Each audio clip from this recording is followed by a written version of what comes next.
Assalamualaikum warahmatullahi wabarakatuh. Salam dan bahagia.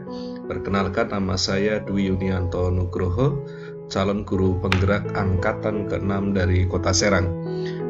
Izinkan saya pada kesempatan kali ini akan membacakan atau akan menyajikan tugas 1.2.a.6 tentang demonstrasi kontekstual nilai dan peran guru penggerak.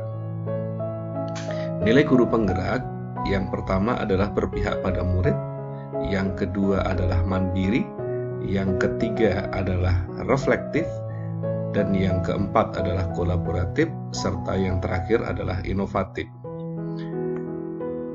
Gambaran diri saya sebagai guru penggerak di masa depan, saya akan menjadi guru penggerak yang pertama akan berpihak kepada murid, di mana nilai ini mensyaratkan setiap guru penggerak untuk selalu bergerak dengan mengutamakan kepentingan murid. Hal yang akan saya lakukan dan sudah sebagian saya lakukan adalah yang pertama adalah melakukan asesmen diagnostik untuk mengetahui gaya belajar anak. Apakah anak yang saya didik tersebut termasuk dalam gaya belajar visual, auditori, atau kinestetik. Yang kedua adalah untuk memahami kecerdasan murid.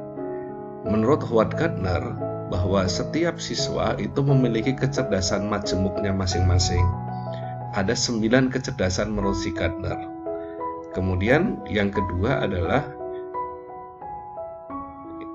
saya akan membuat model dan media belajar yang terdiferensiasi sesuai dengan gaya belajar siswa yang sudah saya lakukan di langkah pertama tadi. Yang ketiga adalah saya akan lebih mengaktifkan kembali kegiatan yang bisa menumbuhkan kepemimpinan siswa, terutama di ekstrakurikuler, OSIS, pramuka, dan lain sebagainya.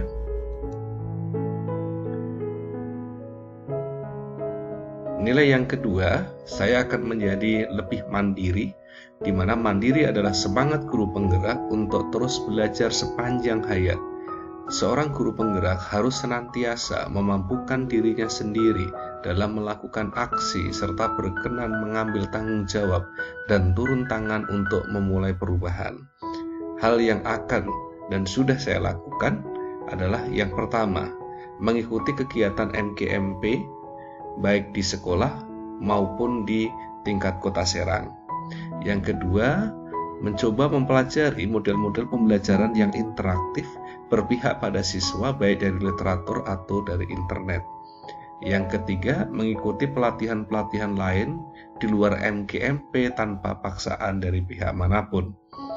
Yang keempat, saya akan berusaha untuk melanjutkan kembali pendidikan ke jenjang yang lebih tinggi. Yang ketiga, nilai yang akan saya kembangkan yaitu kolaboratif, di mana nilai kolaboratif ini berarti setiap guru penggerak mampu senantiasa membangun daya sanding, memperhatikan pentingnya kesaling tergantungan yang positif terhadap seluruh pihak pemangku kepentingan yang berada di lingkungan sekolah maupun di luar sekolah, seperti orang tua dan komunitas terkait dalam mencapai tujuan pembelajaran. Kegiatan yang akan saya lakukan yang pertama adalah mengaktifkan MGMP sekolah sebagai ajang diskusi antar guru dalam menghadapi masalah-masalah pembelajaran di sekolah, mengaktifkan komite sekolah dan orang tua murid dalam upaya membantu program-program sekolah. Yang ketiga, berperan aktif di MGMP mata pelajaran tingkat Kota Serang untuk mendapatkan pengalaman-pengalaman baik dari rekan sejawat yang dari luar sekolah kami.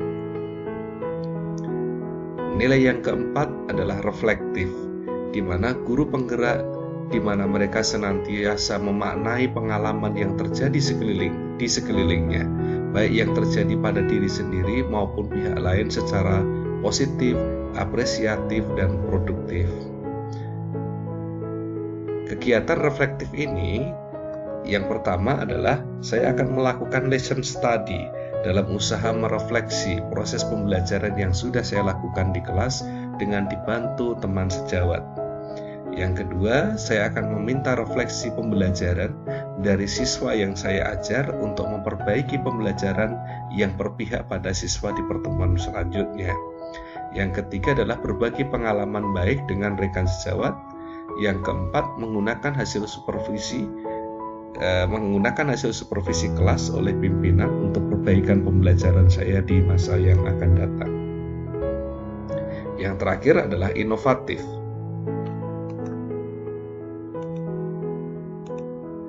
Di mana inovatif adalah makna dari seorang guru penggerak. Inovatif adalah seorang guru penggerak harus mampu senantiasa memunculkan gagasan segar dan tepat guna. Kegiatan yang akan saya lakukan adalah yang pertama, saya akan membuat video pembelajaran yang interaktif. Saya akan menggunakan beberapa aplikasi yang ada di internet gitu ya, seperti Pet Animation gitu ya, dan lain sebagainya untuk membantu proses pembelajaran saya di kelas. Kemudian saya juga akan membuat media-media pembelajaran digital. Kemudian juga saya juga beberapa kali membuat lagu-lagu sederhana untuk mempermudah siswa dalam menghafalkan konsep-konsep tertentu. Kemudian yang keempat, saya akan menggunakan sosio-kultur budaya setempat dalam proses pembelajaran. Itu yang bisa saya sampaikan. Terima kasih. Assalamualaikum warahmatullahi wabarakatuh. Salam dan bahagia.